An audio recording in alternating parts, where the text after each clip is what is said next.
புதுசாக வர கட்சிக்கு நாங்கள் ஏன் சப்போர்ட் பண்ணோம், ஏன் ஓட்டு போடணும், அதுதான் நம்ம எல்லார் மனசுக்குள்ளே இருக்க ஒரு கேள்வி.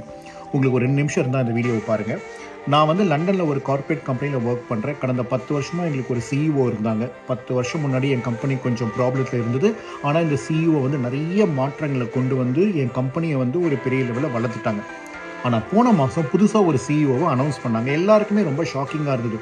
அப்புறம் யோசித்து பார்க்கும்போது தான் புதுசாக ஒருத்தர் தலைமை பொறுப்புக்கு வந்தால் அவருக்கு ஒரு புது ஐடியா இருக்கும், ஒரு புது விஷயங்களை பண்ணலான்னு தோணும். முக்கியமாக கடந்த 10 வருஷத்தில் ஒரு வளர்ச்சி பாதையே இருந்திருந்தாலும் அவங்க செஞ்ச சில தவறுகள், அவங்க மிஸ் பண்ண சில விஷயங்களை புதுசாக வர ஒருத்தர் இதை மாற்றி செய்வார். வேறு மாதிரி சில விஷயங்கள், ஒரு மாற்றங்கள் நடக்கும்.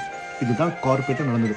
இது ஏன் நம்ம தமிழ்நாட்டுக்கு எடுத்துக்கிட்டால் சரி, திமுக 10 வருஷத்துக்கு மேலே ஆட்சி செஞ்சிட்டாங்க, அதிமுகவும் 10 வருஷத்துக்கு மேலே ஆட்சி செஞ்சிட்டாங்க. அவங்க 2 பேருமே மாறி மாறி தமிழ்நாட்டுக்கு எவ்வளவு நல்லது செஞ்சு இருந்தாலும் அவங்க இத்தனை வருஷத்தில் எத்தனையோ விஷயங்களை மிஸ் பண்ணிருக்கலாம்.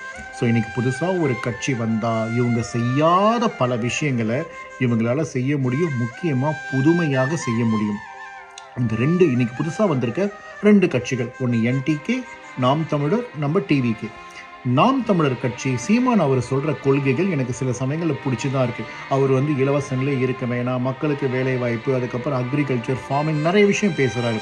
அவர் எந்த நல்ல விஷயங்கள் சொன்னாலும் ஏதோ ஒரு காரணத்தினால அவர் பேசுகிற கருத்துக்களோடு மக்களால் அவர் கருத்துக்களோடு ஏதோ ஒரு காரணத்தால் ஒத்துப்போக முடியல. அதுக்கு ஏன்னும் எனக்கு புரியல. விஜய், இன்னைக்கு விஜய் அவர் பேசுகிற கருத்துக்கள் மக்கள் கூட ரொம்பவே ஒத்து போகுது. அது மட்டும் இல்லாமல் விஜய் நினச்சிருந்தா அவருக்கு வந்து 700 கோடி விட கம்மியாக சொத்து இருக்குன்னு சொல்லிட்டு ஒரு அண்டர்பிளே பண்ணிருக்கலாம்.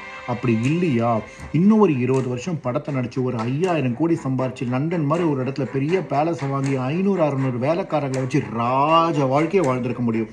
இது 2மே பண்ணாமல் இன்னைக்கு அவர் ஒரு நிலைமையில் இருக்கிறதுக்கான காரணம் தன்னை வாழ வைத்த நெஞ்சங்களான தமிழக மக்களுக்கு ஏதோ ஒரு நல்லது செய்யணும்னு முன்னாடி வந்திருக்காரு பாருங்க.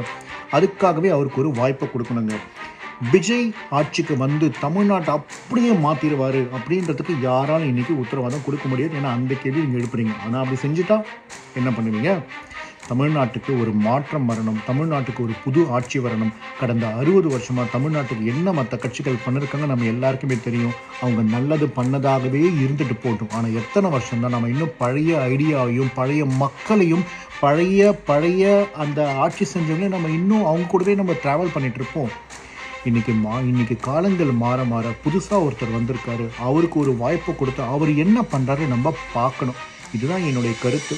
23ஆம் தேதி நடக்க போகிற எலெக்ஷனில் நான் டிவிகேக்கு சப்போர்ட் பண்ணுறேன். நான் அவருக்கு ஓட்டு போடணும்னு நினைக்கிறேன். நீங்களும் அவருக்கு ஓட்டு போடணுன்றதான் இந்த வீடியோ மூலமாக நான் கேட்குறேன்.